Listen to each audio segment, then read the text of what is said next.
Hey guys, it's Ben the Coin Geek at Old Pueblo Coin, and today I have an open box from NGC, and we got a big old box of stuff to go through here. And this stuff was sent in on their economy service, and lots of fun things to talk about, the interpretation of grading, what you see, and just talk about coins and have some fun here. This 1862 dime, y'all can take some time to think about what you're seeing here on this coin. And of course, I think that for the most part, a lot of detail. These guys can be a little bit tricky because they have a really flat strike to them, a really flat design, I guess is what I would say, not strike. Well, it varies, right? So you see lots of detail up in the corn stalk and wheat stalks here on this particular example, but sometimes that area is very, very flat, especially when you get over to the leaves here on the left-hand side. And then we take a quick look at Lady Liberty, and what you'll see is a very robust look overall, and then you'll see kind of some shininess in the light, and they interpreted that as a cleaning. AU details cleaned, and I'm not really mad at the interpretation here. I understand, once you get it looking like a proof at a certain angle, that high glossy field. This coin, I think, just happens to have been toned back over again. That coin's probably in the roughly $100 ballpark. Next up, I got a couple of 1878 S Morgans that I sent in, and I'm going to take a look at these here. And what are we going to do here? So what I'm going to do here is tell you that one of these coins they interpreted as cleaned, and the other coin they did not. Now I just switched position here just to get a little bit different light and camera angle. So you'll see the one coin has a little bit more of a proof-like finish to it, and the other one has more of a satin finish to it. And you may see, depending on how you're looking at the coins, I don't know if I want to lead the jury here or not, maybe.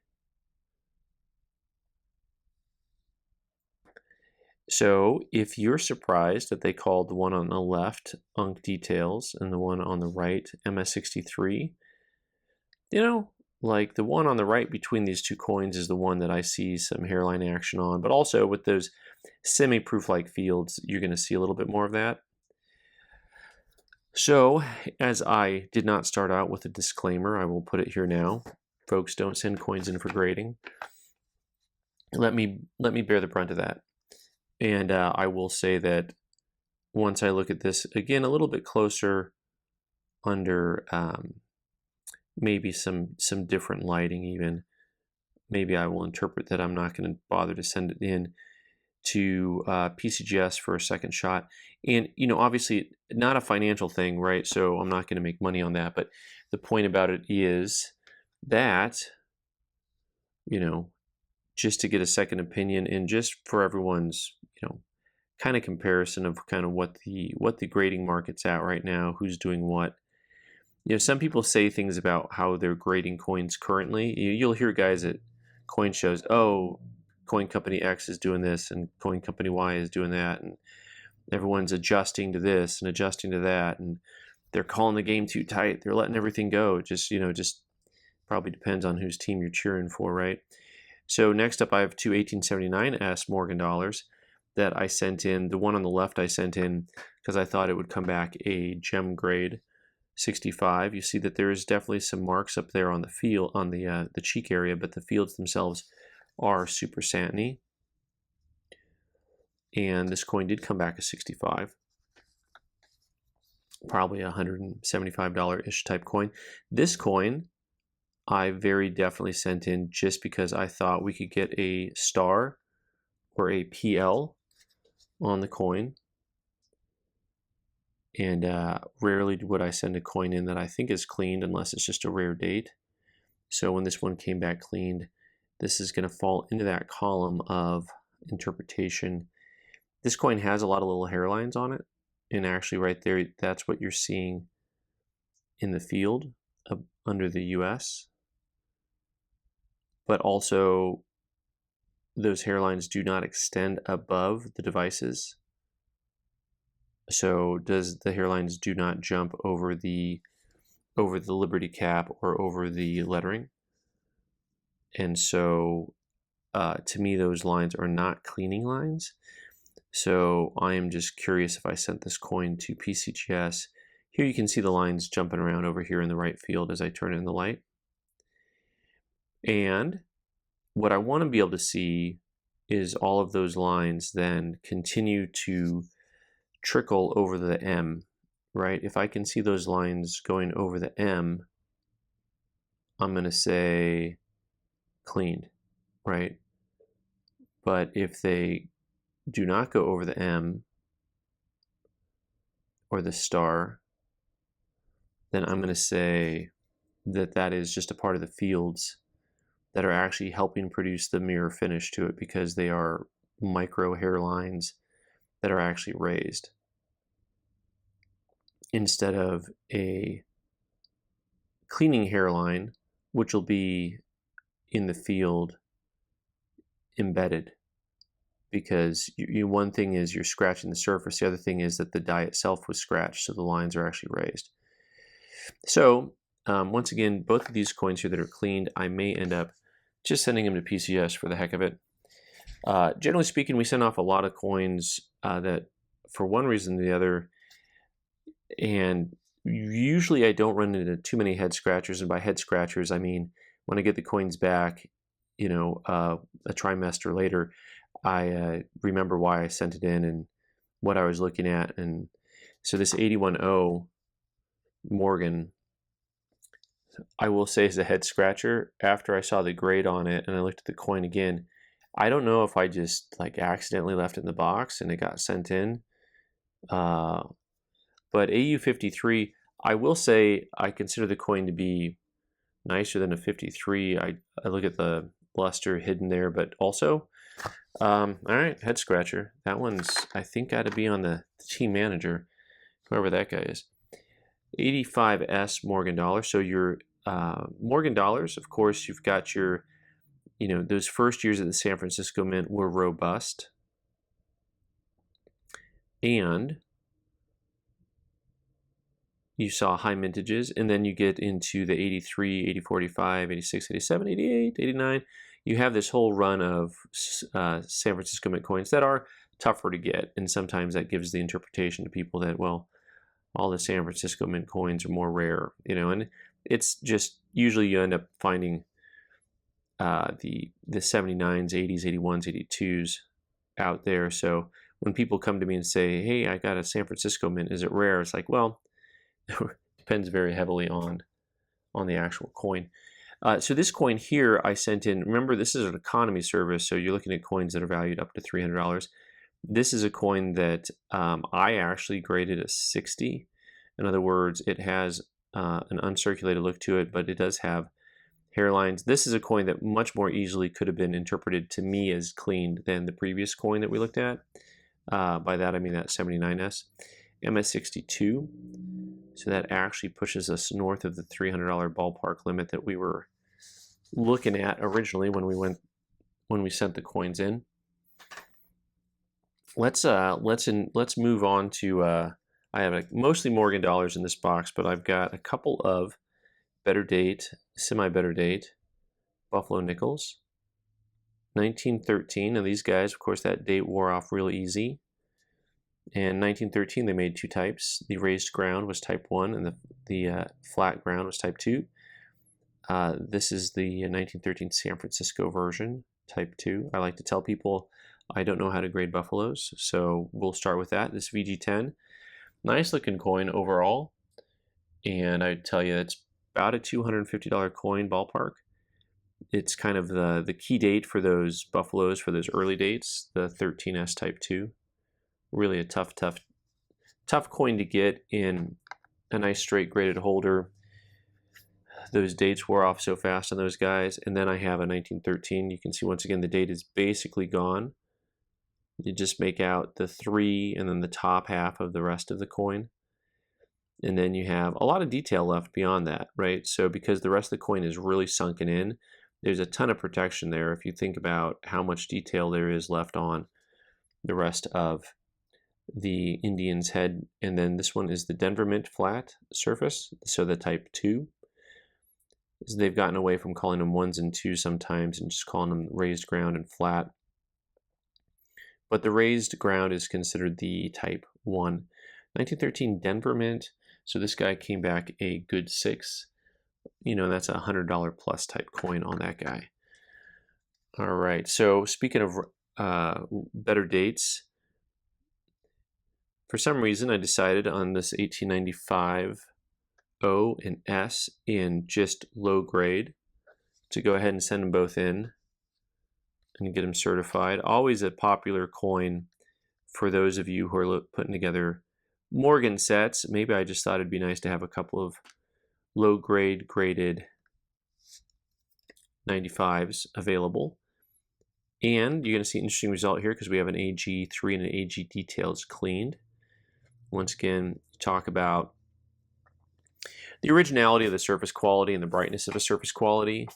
And I'm not mad at their interpretation here of the coin on the left, but also, the number of coins that look like that are straight graded are legion. So, and you'll see that there's not a big variation of brightness from the coin on the left to the coin on the right. There is some, but not a lot. Both of these are coins that are probably, what do these guys trade at in AG? They start out in the gray sheet and VG at like 360 and 260 or something like that, but probably $150 type coins ish. We'll see on those guys. All right, one of the rare date Philadelphia coins, 1901. Just kind of a tougher date in general. The price points usually don't jump up a whole lot until you get into this kind of a grade where you're looking at a coin that is extra fine or better. And this is a coin that just kind of is on the borderline to send in for the economy service because it is an XF45, which is roughly a $300 coin. 1901 Philadelphia Mint coins just come really, really flat struck. So you'll see a lack of feathers on the center of the bird, sometimes on the wings as well, but especially the center of the bird, the eagle. But overall, lots and lots of luster. This is another coin that's a coin toss as far as whether or not someone's going to call it a straight grade or cleaned. And I'm pointing that out because I just feel it's necessary to point out when coins go through straight graded that someone else could interpret as, well, that's too bright. But I often say these coins, they circulated, so they rubbed in pockets, which gives the exact same look as a coin that has been cleaned by a cloth, right? It's been rubbed in cloth, rubbed against insides of purses and bags. And so I think, if anything, as a grading community, my opinion is that we should be gracious on coins like this, but if somebody wants to pay extra for a coin that has a more subdued look to it, that more steely gray look, then by all means, let them do so. I had mentioned that I rarely send in coins that are cleaned and altered, and I know that they'll be interpreted as cleaned and altered, but this O2S, this coin was fascinating to me because I think we sent that in already to PCGS and they called it altered, and it's just kind of a wild coin here. So Unk details cleaned. I think what I was going for was trying to get it in just kind of a straight graded AU holder. O2S, really tough coin in this high of a grade, but just kind of a fascinating coin because of this. Let's look at the back of this coin and see what's going on here. You have these lines that go very, very obviously and vividly all the way across the surface here. I mean, all the way across. And I think it's interesting because they called it cleaned. I'm of the opinion that these lines were embedded in the metal before the coin was struck. And some of you guys, you guys who see a lot of Morgans and maybe have collected coins that have anomalies, maybe you all can chime in on this one and let me know your interpretation. but I'll go ahead and get closer with the 20 power loop and see and just look at the way it is. And let me tell you just my argument for why I consider these lines to be embedded in the metal before the coin was struck and not after. Partially because of the evenness of the flow. So, something in maybe the coin roller process did it. But the other reason is that the lines, although they go over the entire surface of the coin, so you're going over the A, the M, right? So it's over the entire surface.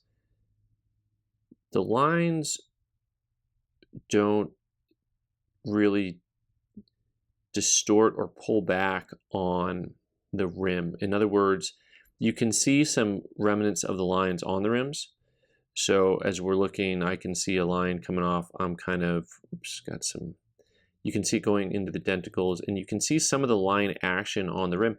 But if this was like a piece of metal that was pulled across, so in other words, think of a wire brush pulled all the way across the coin, you would have seen, I think, some more disruption on the edge where it would have pulled the metal up one way or the other, and it does not. And so I consider this to be embedded in the coin.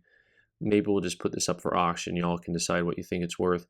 I find it to be a fascinating piece and just an anomaly. Really, really an anomaly. So, all right. Anyone else blinded by that coin? Whee! All right, so I've got the rarest Morgan ever coming up right after I show you this peace dollar, which, once again, talking about interpretations, my interpretation of this coin based on the value. Now, some of you know the values of these, was that this coin would come back in AU58. 1921 peace dollars, kind of tricky to grade compared to, in my opinion, compared to other peace dollars because of the kind of a different look that it has compared to the rest of them. So I called this coin an AU58 and they called it an MS62. And so to me, when I'm looking at the overall surface of this coin here, I'm seeing just some lines popping up over the cheek and into the fields here. And I call that, I used to have a customer that would call that coin a super slider, an AU59, maybe a 59.5, maybe a 59 plus. But they interpreted this as mid-state. So that actually is over the tier. They probably charged me for that. I should look. That is definitely going to put you over the tier price of $300, which is the limit.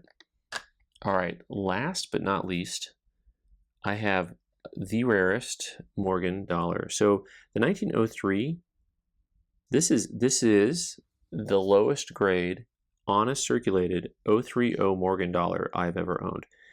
So previously, before a hoard was found, the 030 Morgan was considered the king of Morgans because they were more rare than the 93S. And then a hoard was found, and in the hoard, almost all the coins were uncirculated. I have almost owned nothing but uncirculated versions of the 19030 Morgan. This is a coin that I was stunned to get in a collection because I've never owned one like this. So to give you an idea of what we're talking about here, the population in NGC on these coins, you're talking about 26 in this grade with 22 graded lower, but they've got close to 9,000 coins graded. We'll call it 8,000 plus coins graded uncirculated versus a handful not, right? So for PCGS, they have over 16,000 030s. Yeah, an 060 Morgan. Wait till you see my 060 Morgan, guys. It's really cool. So 16,000 plus graded, and only 700 of those are graded below AU. And if you want to get down to the VG grades, PCGS has 62 graded in 6 with 34 graded lower. So we're going the opposite direction than we normally would in pop reports. And I think NGC's pop report was 26 with 22 lower. And if you think about it, so you're talking about, around 100 coins graded in these grades, and that was a lot of the population of these coins. You might have had 1,200 coins total previously available, and then with a hoarded coin, so the Unk coins plus, there's over 20,000 of them versus 1,200 or so circulated coins. And so when you think about it that way, that's why these coins, so the uncirculated coins all came out kind of at one time versus the circulated coins, which is what guys were looking for to get into their albums. Anyways, long story short, fun story, numismatics, history, the way coins come out. And also, that's a coin that's probably going to sell for over $600 versus an Unk might sell for $500, just a common Unk. So fun stuff. Thanks so much for watching. Leave your comments down below. I'm Ben the Coin Geek. You can subscribe by clicking on the owl button in the corner and watch more videos on the right side of the screen. Thanks.